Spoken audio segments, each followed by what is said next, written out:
in a way, the beast could be an ally if we play it right. It's a dangerous game, but if she comes our direction when we leave for the castle, maybe we can... It would be impossible to time the fight the right way, though. That's too much of a risk. Like, Ricardo finishes the thought as he keeps walking. You mean leading the angry bull into the doorway of a china shop kind of situation? Ricardo wouldn't say it quite like that, but it is the general idea. Oh. If it happens, it happens.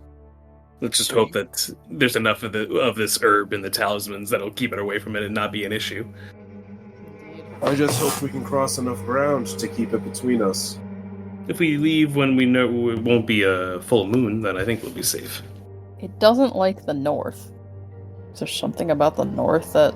Well, it's been 2 weeks so far. We have, another week and a half before the next full moon? Maybe 2.5 weeks. Pending. What day is it? You guys make it back to the hut. No issues. And now you are going to have to make preparations if you want to... Do you want to go right back out, the next day? Thinking taking a day... we do a day to gather, the supplies, Okay. Just to get everything that we can, and then hoof it the day after. Okay. If you're going to be going that far north, Nala wants to go with you. Oh, okay. Yeah. She's nervous that you might get ambushed by the fishmen or something. Especially because if you're going around that magic circle, you need to get closer to the middle path, which is where the fishmen prefer to hunt. Well, How many of these fishmen are there? I suppose we can't turn down extra protection. Ricardo will take all the help he can get. There is a tiny pit in his stomach when he says that. Just the tiniest pit. Don't worry about it. It's going to be fine. You take your day to gather your things, and then you set off on your scouting expedition. Think now of trying to make a mini cauldron. Why? What? Why did I only think now about trying to make a mini cauldron? Why?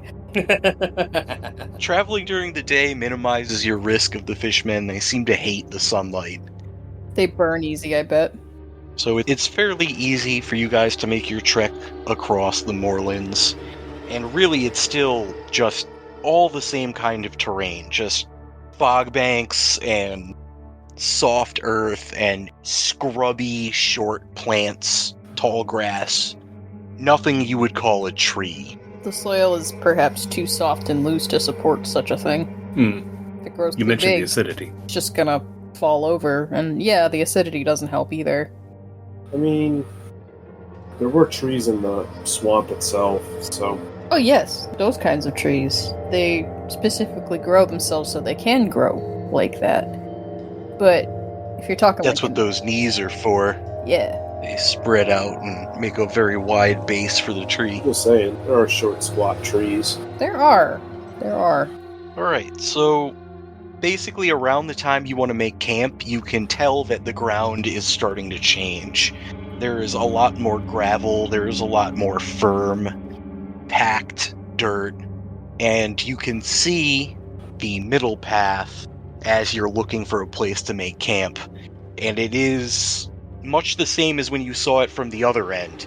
It's a lot of swampy, boggy ground with occasional solid islands in it. And there are a few things you would consider to be more like regular trees. And it is in this area where a lot of the lumber that Nala has taken for her house comes from. So she would take smallish trees that she could then drag with her to get them back home. I know it's a bit late, but what exactly does Nala use for a weapon? A spear. A spear. Yeah, okay. She brought some of her quote-unquote bushcraft kit with her, but not a lot, since this was only going to be a one-day trip. And she pushes you guys to go a little further after it gets dark. The hard, packed ground is the place she wants to make camp.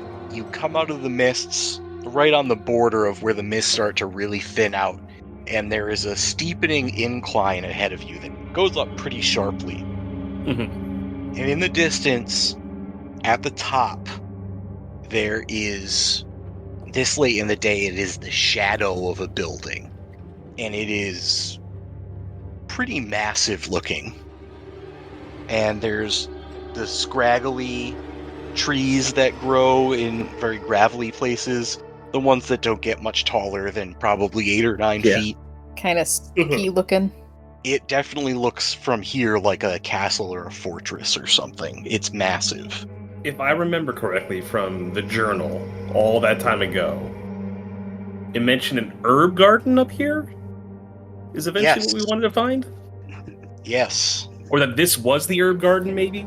He has the herb garden in there somewhere. I mean, Nala did mention that there was flower scents coming from this place, so that probably is what it's talking about. Oh. Look at you. Smart man. Remembering shit's 50% of my superpower. Yeah. Damn, bro. Here you are at the base of the incline. You can see that large structure in the distance, and there appear to be little birds flying around above it. It's some big looming energy. I picture it's looming above us. It is. It is the highest point you've seen in the valley so far. Yeah, what I want to try is maybe try and see if there's any way we could flank around. Is there any maybe like caves, like tunnel system midway up, or cave system that we could hide out in?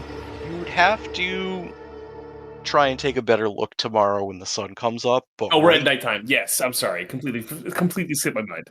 It's probably like around 9 now. Okay.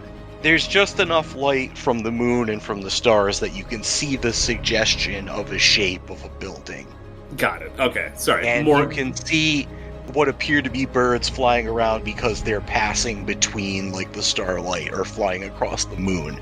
Wait, much more clearer. Thank you. I bet those aren't birds. I would not bet money on those being actual birds.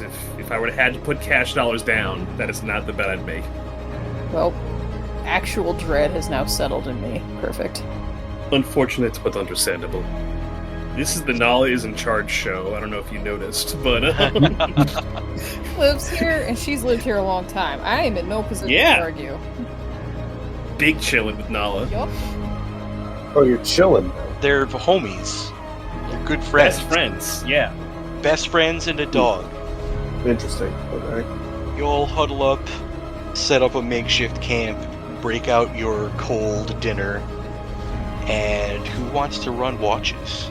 Special thanks to Toys and Things in Danvers, Massachusetts, Reaper Miniatures, Off the Wall Games in Hadley, Massachusetts, Games and Friends in Springfield, Massachusetts, as well as AAA Games Arena in Wilbraham, Massachusetts. If you enjoy the show, help the podcast grow.